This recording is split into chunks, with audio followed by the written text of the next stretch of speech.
నమస్తే ఏ చక్రవర్తి గారు, welcome to social post. నమస్తే నిహాల్ గారు.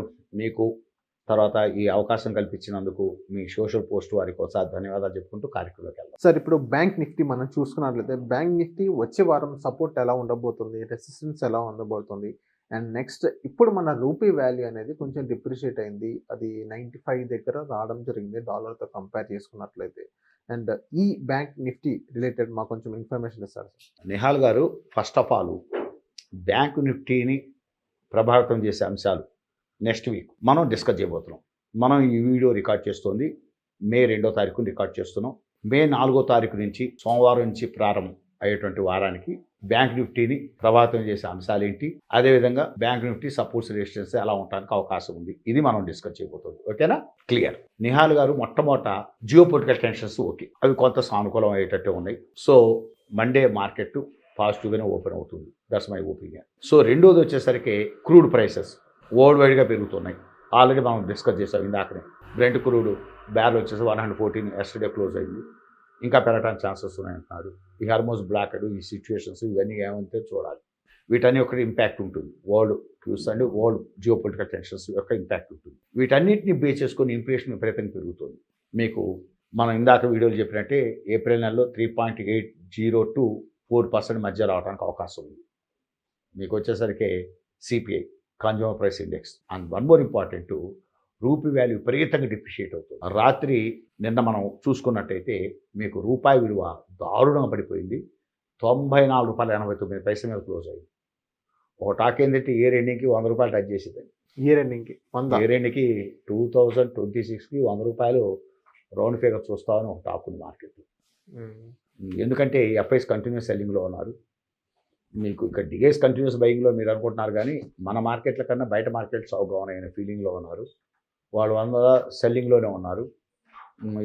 ఏమాత్రం పెరిగినా కూడా మార్కెట్ వాళ్ళు గట్టిగా అమ్మేసుకొని వాళ్ళ యొక్క అమౌంట్స్ లాగేసుకుంటున్నారు. అందువల్ల రూపీ మీద ప్రెజర్ ఉంటుంది. సో ఆ ప్రెజర్ అనేటువంటిది మీకు తెలియకుండానే మీకు ₹94.89 ఇప్పటికీ వచ్చింది, 100 కూడా అవుతుంది.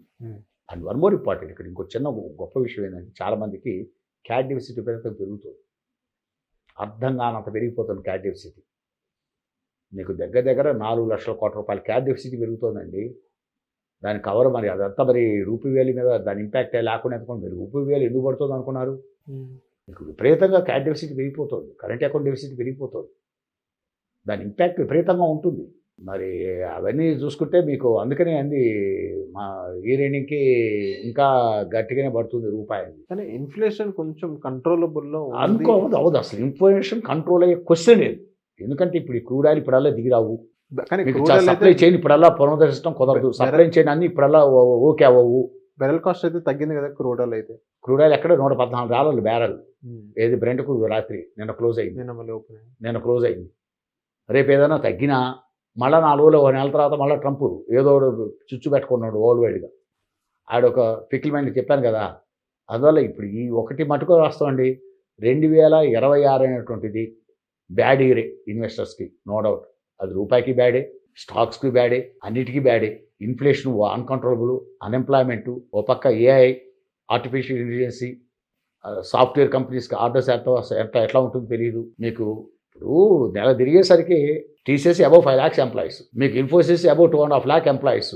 నెల తిరిగేసరికి శాలరీస్ 1,000 కోట్లలో ఇవ్వాలి. Right to understand. అందువల్ల ఏఐ ప్రాబ్లం ఒకటి వచ్చింది. మరి ఆర్డర్స్ అవన్నీ చూసుకోవాలి, ప్రతిదీ చూసుకోవాలి. మీకు అట్టించి జనరేట్ అవ్వాలి. ఇప్పుడు మనకు ఇప్పటి వరకు మనం బతికిస్తుంది సాఫ్ట్వేర్ సెక్టార్ విపరీతంగా ఇది బతికిస్తుంది. మరి వరల్డ్ వైడ్ ఆర్డర్ బుకింగ్ ఎలా ఉంటుంది రాబోయే రోజుల్లో, చాలా విషయాలు ఇంపాక్ట్ ఉంటాయండి. చాలా విషయాల మీద బేస్ చేసుకొని చూసుకోవాలి. మీకు అందువల్ల అంత ప్లస్ ఇన్ఫ్లేషన్ అన్కంట్రోలబుల్. తర్వాత బ్యాంక్ వడ్డీ రేట్లు తగ్గట్లేదు, వడ్డీ రేట్లు తగ్గవు. తర్వాత ఈఎంఐలు కట్టాలి, అవును, విపరీతంగా ఈఎంఐలు ఇరుక్కొని ఉన్నారు. రియల్ ఎస్టేట్ స్లంప్ వచ్చింది, విపరీతంగా మీకు కెమికల్స్ ధరలు పెరిగిపోతున్నాయి, మీకు ఎసెన్షియల్ కమాడిటీస్ ధరలు పెరిగిపోతున్నాయి. World wide, not only India. మీకు అమెరికాలో ఇన్ఫ్లేషన్ ఎంత దారుణంగా పెరిగింది అనుకున్నారు? అది ఊహించంత పెరిగిపోయింది అమెరికాలో ఇన్ఫ్లేషన్. అందుకే మీకు చూడండి, ఫెడ్ మీటింగ్ వచ్చేసరికి మీకు నిన్న ఏప్రిల్ 20-29 ఫెడ్ అంత ఆశాజనకంగా మాట్లాడలేదు. చైర్మన్ పావెల్ అంత ఆశాజనకంగా మాట్లాడలేదు. మళ్ళీ మీకు జూన్లో ఉంటాయి ఫెడ్ మీటింగ్ వచ్చేసరికి. మీకు మన ఆర్బీఐ పాలసీ వచ్చేసరికి జూన్ 6-7 ఉంది. మీకు ఫెడ్ వచ్చేసరికి 16-17లో ఉన్నాయి జూను. సో అప్పుడు కూడా మీకు నాకు తెలిసి ఇంట్రెస్ట్ల మీద తగ్గిస్తారు నేనైతే అనుకోవట్లా. ఇప్పుడు అమెరికాలో ఇంట్రెస్ట్ రేట్లు బిట్వీన్ 3.5 to 3.75 రేంజ్లో ఉన్నాయి. అదే ఇండియాలో వచ్చేసరికి రెపో రేటు 5.25 ఉంది, రివర్స్ రెపో రేటు 3.35 ఉంది, అండ్ మీకు సిఆర్ఆర్ 3% ఉంది, ఎస్ఎల్ఆర్ వచ్చేసరికి మీకు 18% ఉంది. ఇవన్నీ ఏం కట్ చేయరు, అదంత తేలికైన విషయం కాదు. ఇప్పుడు ఇవన్నీ ఇదవటం తేలికైన విషయం కాదు.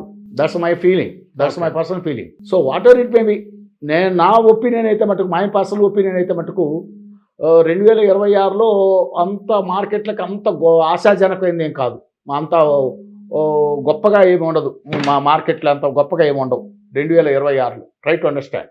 అందువల్ల ఇవన్నీ అన్ని పరిగణలో తీసుకుంటాం. ఇప్పుడు మార్కెట్ అంత గొప్పగా ఉన్నంటే అంటే మార్కెట్ కొంచెం పడిపోయిందని చెప్పుకోవచ్చు. ఒక యాజ్ ఎ ఇన్వెస్టర్గా మనం చూసుకున్నట్లయితే పడినప్పుడే మనకి ఎక్కువ యూనిట్స్ అలాట్మెంట్ అవుతాయి కదా, అలా అట్లా కాదు. ఇక్కడ చాలా మంది ఇరుక్కొని ఉన్నారండి. నిహాల్ గారు మీకు చిన్న విషయం చెప్పమంటారా? ఎక్కడి నుంచి తెస్తారు డబ్బు? ప్రతి రోజు ఇన్వెస్టర్లు తేవాలంటే ఏమన్నా చలమా ఊరతాయి డబ్బులు ఏమన్నా తూకుంటుంటే ఓటానికి? ఆల్రెడీ కొన్ని స్టాక్స్ అయితే 80% పడ్డాయి, కొన్ని స్టాక్స్ 85% పడ్డాయి పైనుంచి, కొన్ని స్టాక్స్ 90% కూడా పడ్డాయి. ఇప్పుడు కొనుక్కోవటానికి పైన కొన్నవాళ్ళు ఇప్పుడు యావరేజ్ చేసుకోవాలి కాస్త. ఇప్పుడు కొత్త వాళ్ళు ఏంది కొంచెం కొనవచ్చు, నేను కాదనట్లే. అయితే ఇప్పుడు కొన్నవాళ్ళు వెంటనే ప్రాఫిట్స్ ఎక్స్పెక్ట్ చేయొద్దు, లాంగ్ టర్మ్ చూసుకోవాలి. లాంగ్ టర్ము ఒక మీకు 2027 మిడిల్ నుంచి ఏమైనా ఉంటుందేమోనండి మార్కెట్లో, మంచి ర్యాలీ స్టార్ట్ అవుతాయేమో. కానీ నీకు 26 అంతా కూడా నాకు తెలిసినంత వరకు స్లంప్గానే ఉంటుంది మార్కెట్. 26 అంతా కూడా స్లంప్. ఏదైనా వచ్చిన రిలీఫ్ ర్యాలీస్ వస్తుంటాయి, ఏదో కొన్ని స్పెసిఫిక్ స్టాక్స్ పెరుగుతుంటాయి. ఆ స్పెసిఫిక్ స్టాక్స్ పెరిగి ఆ స్పెసిఫిక్ స్టాక్స్ కూడా డంప్ చేసి వెళ్ళిపోతుంటారు. దట్స్ మై పర్సనల్ ఫీలింగ్, ఓపెన్గా చెప్తున్నాను. సో ఇవాళ ఇంకోటి కూడా అంతా ఒక ఎడ్యుకేషన్ పర్పస్తో మనం డిస్కస్ చేస్తున్నాం. మనం ఎవరికి ఎప్పుడు కూడా మనం ఏది చేసినా కూడా వీఆర్ డిస్కసింగ్ ఎడ్యుకేషన్ పర్పస్, అంతేకాని మనం బై చేయమని కానీ సెల్ చేయమని కానీ మనమేమి we are not making this videos for that purpose. Try to understand.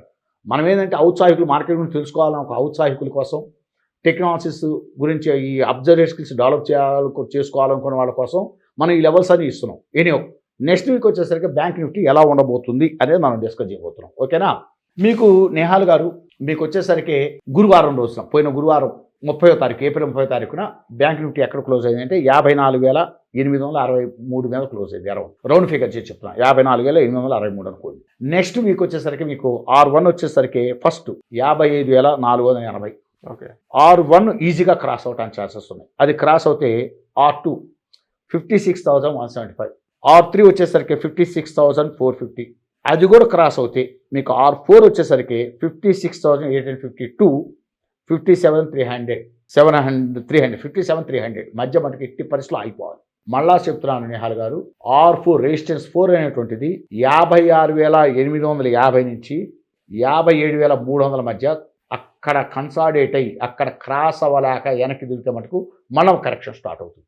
Okay, bank నిఫ్టీలో వన్స్ అగైన్ ఎందుకని మంచి చెప్తున్నాను, మళ్ళీ R1 55,480, R2 56,175, R3 56,450, R4 56,852, 57,300 మధ్య కన్సాలిడేట్ అవుతుంది. అదొక పెద్ద రెసిస్టెన్స్ జోన్.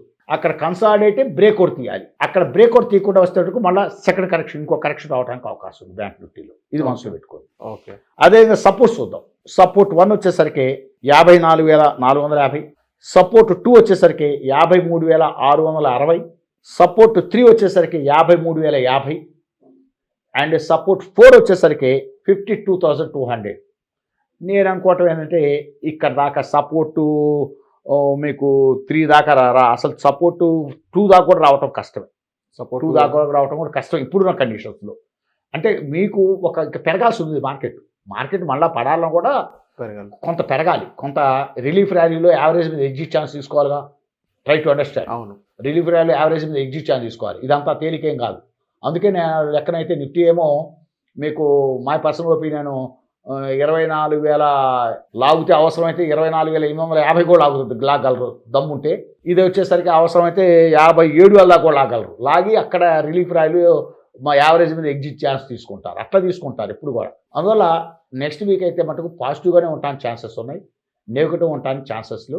సో ఏదైనా మనం బై చేయమని కానీ సెల్ చేయమని చెప్పట్లేదు. Just it's an observation to improve observation skills. We making this week okay video. Okay Okay, thank you, So, Nihal thank you, garu, sir. to give this opportunity social questions to you and your channel, Social Post. Thank you. Thank you, sir.